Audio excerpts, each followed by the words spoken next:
தேசிய அளவில் வந்திருக்கக்கூடிய கருத்து கணிப்புகளை சுருக்கமாக ஒரு முறை பார்த்துடலாம். மற்ற ஆங்கில ஊடகங்கள் வெளியிட்டிருக்கக்கூடிய கருத்து கணிப்புகள் தேசிய அளவில் பாஜக வெல்கிறதா, இந்தியா கூட்டணி வெல்கிறதா அப்படிங்கிற கேள்விக்கு பாஜகவே மீண்டும் ஆட்சி அமைக்கிறது அப்படின்னு பெரும்பாலான ஆங்கில ஊடகங்களுடைய கருத்து கணிப்புகள் நமக்கு சொல்கின்றன. ஜன் கி பாத் 377 கொடுக்குறாங்க, ரிப்பப்ளிக்கில் 359, இந்தியா நியூஸும் 370க்கு மேலே, நியூஸ் நேஷன்லையும் 340 ஆரம்பிச்சு 378 வரைக்கும். ஸோ இந்த எல்லா ஆங்கில ஊடகங்களுமே இந்தியா கூட்டணிக்கு 150 சீட்டு வாக்கில் நமக்கு வந்து அவங்க ஒரு எண்ணிக்கைகளை கொடுக்கக்கூடியதை பார்க்கின்றோம். ஸோ 3வது முறை மோடி ஆட்சி தான் அப்படிங்கிறது ஆங்கில ஊடகங்களுடைய கருத்து கணிப்பின் மூலம் நமக்கு தெரிகிறது. தமிழ்நாட்டில் இந்தியா கூட்டணி ரொம்ப நல்லா பர்ஃபார்ம் பண்ணுது அப்படிங்கிறது தந்தி டிவி உட்பட பல்வேறு கருத்து கணிப்புகள் இருந்து நமக்கு தெரிய வருது. நம்மோட இதை பற்றி அனலைஸ் பண்றதுக்கு வல்லுநர்களும் இணையறாங்க. அரசியல் விமர்சகர் டாக்டர் சுமந்த் சி ராமன் அவர்கள் இணைகிறார். மூத்த பத்திரிகையாளர் திரு கோட்டீஸ்வரன் அவர்களையும் நிகழ்ச்சிக்கு வரவேற்கின்றோம். டாக்டர் சுமந்த், இந்த நேஷனல் பிக்சர்ஸை பார்க்கும்போது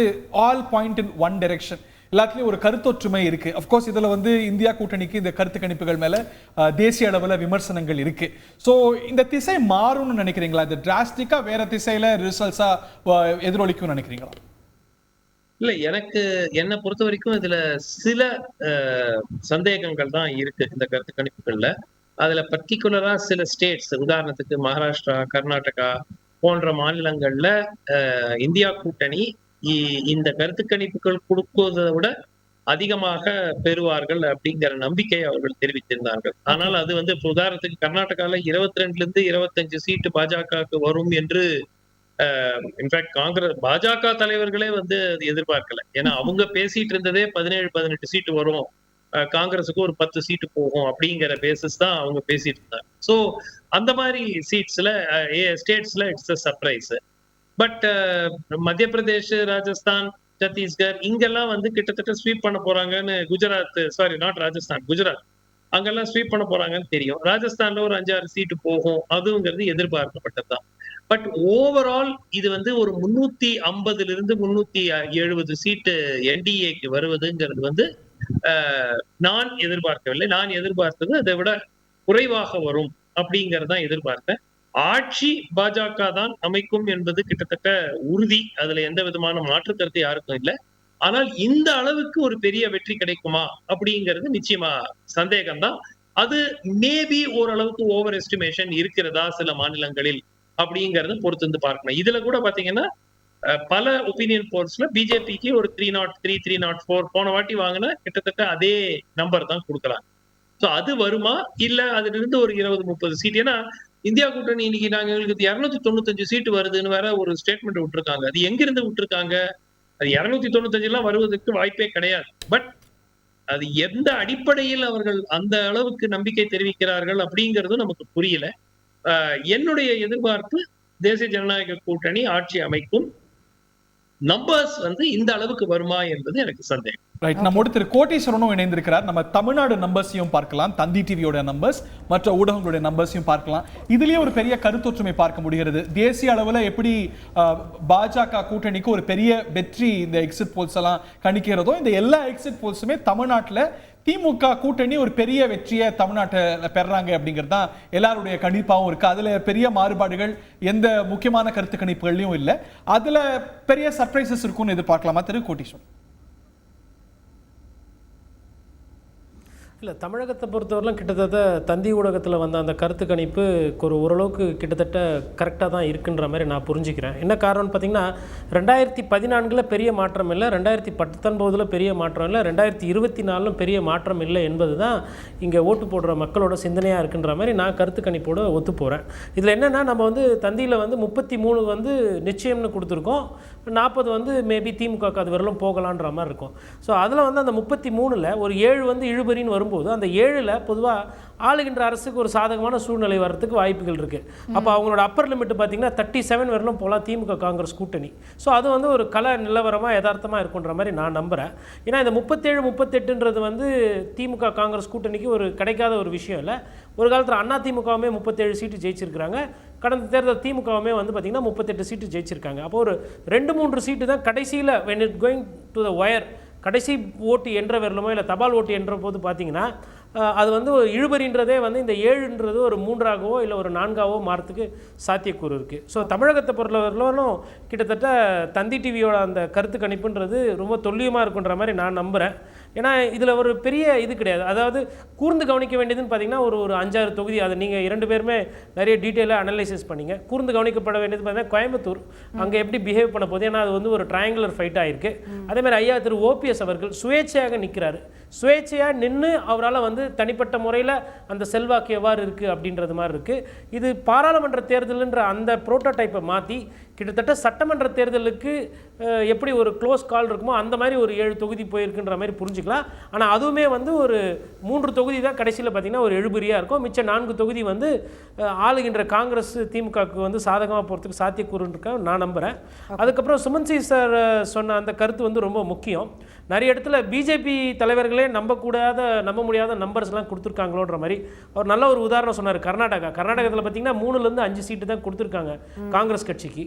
இன்றைக்கி டிகே சிவகுமார் போவோம் சித்தராமையாவும் வந்து அங்கே ஒரு பவர்ஃபுல் லீடர்ஸாக இருக்கும் பொழுது ஒரு 28 தொகுதி இருக்கக்கூடிய ஒரு இடத்துல வந்து வெறும் ஒரு 3லேருந்து 5 தான் ஒரு ஆளுகின்ற அரசுக்கு மாநில கட்சி அங்கே ஆட்சியில் இருக்கும்பொழுது 3 to 5 தான் கிடைக்குது அப்படின்னும் போது அது ஒரு டவுட்டாக இருக்குது. அதேமாதிரி டெல்லியை பொறுத்தவரையிலும் பார்த்திங்கன்னா தேசிய ஊடகங்கள் நிறைய பேர் இங்கிலீஷ் ஊடகங்கள் பார்த்திங்கன்னா நிறைய இடத்துல ஆம் ஆத்மி கட்சிக்கும் காங்கிரஸ் கூட்டணிக்கும் 1 இல்லை 2 தான் கொடுக்குறாங்க 7ல்.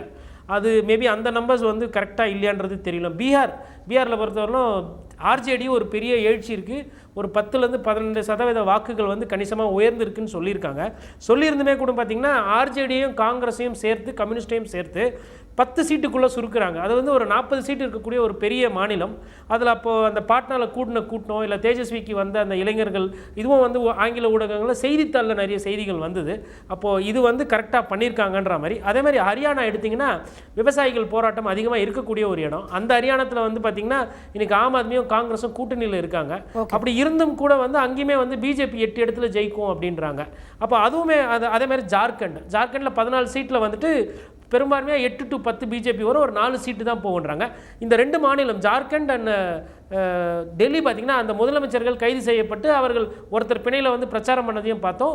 இன்னொருத்தர் ஜெயிலே இருக்கார். அவர்கள் மனைவி வந்து ஒரு நல்ல பிரச்சாரத்தை பண்ணியிருக்காங்க. அப்படி பண்ணியும் கூட பிஜேபி அங்கே உண்மையிலே ஸ்வீப் பண்ணுதா அப்படின்றது நம்ம இந்த ஒரு சில விஷயங்கள் வந்து கொஞ்சம் கூர்ந்து கவனிக்க வேண்டியது இருக்குது. Okay right. நம்ம நிகழ்ச்சியோட நிறைவு பகுதியில் இருக்கிறோம். நம்ம 2 பேர்ட்டையுமே 2 நம்மளோட சேரக்கூடிய அனலிஸ்ட்கிட்டையுமே நிறைவாக ஒரு கேள்வி முன்வைக்கணும்னு நினைக்கிறேன். நம்ம வந்து பிஜேபியோட நம்பர்ஸ் பற்றி அதிகமாக விவாதிக்கப்படுது இந்த தேர்தலில். 350 250 400 தொடுவாங்களா அப்படின்னு. பட் நம்ம அப்போசிஷன் நம்பர்ஸையும் பார்க்க வேண்டியிருக்கிறது. நான் 2 நம்முடைய விருந்தினர்கள்ட்டையும் கேட்க வேண்டியிருக்கிறது.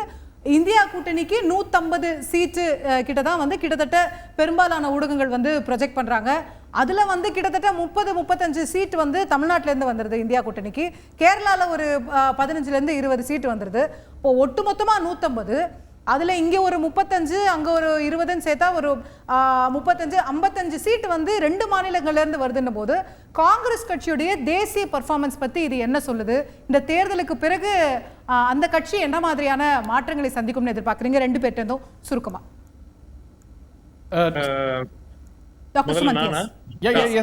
ஓகே, முதல்ல வந்து இந்த காங்கிரஸ் கட்சியை பொறுத்த வரைக்கும் அவர்கள் அந்த 52ங்கிற எண்ணிக்கையை எவ்வளவு தாண்டுவார்கள் அப்படிங்கிறத பார்க்கணும். குறைந்தது ஒரு 75-80 இடங்களாவது அவர்கள் பிடித்தால்தான் அவர்களுடைய எதிர்காலம் பத்தி அவங்க வந்து உட்கார்ந்து ரீகுரூப் பண்ணி திங்க் பண்ண முடியும். திருப்பியும் 50-55ன்னு வந்துருச்சுன்னா அதுக்கு பிறகு அதுலயும் பெரும்பாலான சீட்ஸ் வந்து தமிழ்நாடு, கேரளா, சதர்ன் ஸ்டேட், தென் மாநிலங்கள்ல வந்துருச்சுன்னா அது நிச்சயமா ஒரு மிகப்பெரிய கிரைசிஸ் ஆகிவிடும். காங்கிரஸ்ல ஒரு மிகப்பெரிய ஒரு மாற்றம் ஏற்படுவதற்கு ஒரு வாய்ப்பு இருக்கிறது. ஆனால் ஒரே ஒரு பாயிண்ட் தமிழ்நாடு பத்தி சொல்லணும். உங்களுக்கு நினைவு இருக்கும் அசோகாக்கும் ஹரிக்கும் பல முறை நான் வந்து இந்த தேர்தலுக்கு முன்பு கூறிய ஒன்று, அதிமுகவும் பாஜகவும் கூட்டணியில் சென்றிருந்தால் கணிசமான அளவுல இடங்களில் வெற்றி பெற்றிருக்கலாம் அப்படிங்கிறது. அது வந்து கிட்டத்தட்ட இந்த அது வந்து கிட்டத்தட்ட அப்கோர்ஸ் இந்த போல் கரெக்டா வந்துச்சுனாக்கா அது வந்து எஸ்டாப்ளிஷ் ஆயிடுச்சு. அது ஐ மீன் இன் ஹைண்ட்சைட். பட் நேஷனல் பிக்சரை பொறுத்த வரைக்கும் அப்போசிஷனுக்கு இந்த எக்ஸிட் போல் நம்பர்ஸ் உண்மையாகவே 4ஆம் தேதி இதுதான் நடந்தது என்றால் ஒரு மிகப்பெரிய ஒரு பின்னடைவாக இருக்கும். எல்லா எதிர்கட்சி அந்த அமைப்பு இந்தியா அலையன்ஸ் அப்படிங்கிற கட்சிகள் எல்லாருக்குமே மிகப்பெரிய சவாலாக இருக்கும்.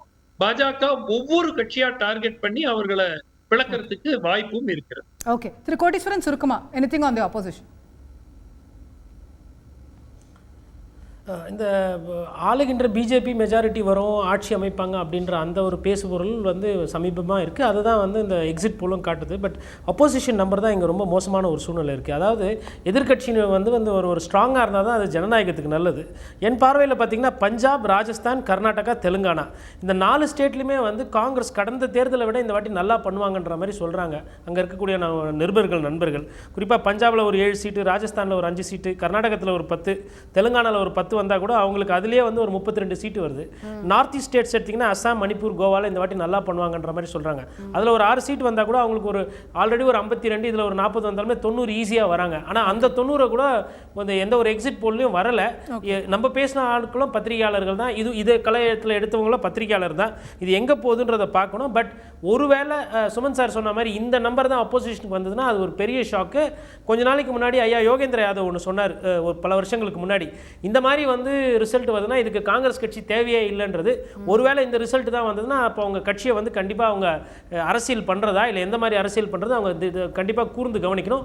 இல்லை ஒருவேளை அவங்க ஒரு 130, 140 சீட்டு, என் பார்வையில் அது கலை யதார்த்தமாக எனக்கு தெரிகிறது, அவ்வாறு வந்துட்டாங்கன்னா அவங்களுக்கு எந்த விதமான பிரச்சனையும் இல்லை.